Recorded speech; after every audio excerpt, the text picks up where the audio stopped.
Think back to the single most reckless, inexplicable decision you made between the ages of 14 and 25. Hold that memory for a moment, the one that still makes you wince. You can let yourself off the hook. That action was the physical consequence of operating an incomplete organ.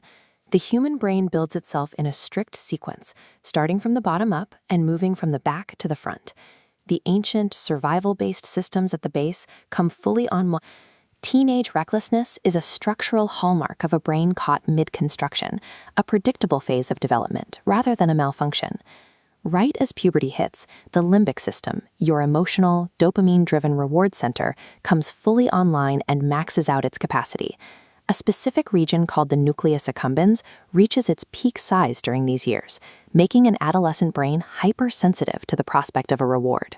Then a flood of testosterone and estrogen hits this system, acting as a chemical accelerant poured directly onto an already sensitive reward loop. But the prefrontal cortex, the region responsible for impulse control and consequence prediction, is the absolute last piece of hardware to finish developing. This creates a dangerous hardware mismatch.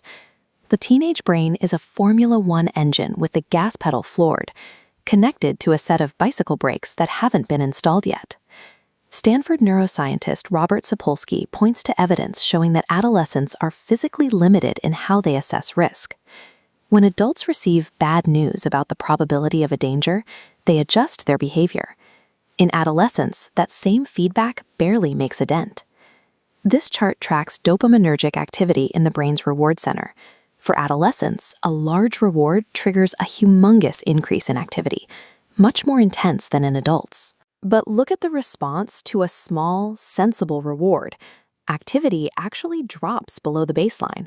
For a teenager, doing the prudent thing can feel physically aversive, driving a biological hunger for extreme novelty. This system is further hijacked by the peer multiplier. When friends are present, prefrontal activity in adolescence drops, while the reward center spikes, tripling the rate of risky behavior. These neural overrides have a massive impact on safety. The risk of a car accident multiplies by 400% the moment a teenager adds other teens to the car. In these high-stakes moments, the hyperactive reward circuitry takes the wheel, effectively locking the underdeveloped logic centers out of the decision-making process. Most people cite age 25 as the universal finish line for brain development. It's a clean number, but it's a biological oversimplification. Research from neuroscientist Chantal Pratt shows brain maturation timelines vary wildly. Synaptic pruning, where the brain leans out connections for efficiency, happens at different speeds for everyone. Because 25 is just a statistical average, millions possess structurally incomplete prefrontal cortices well into their 30s.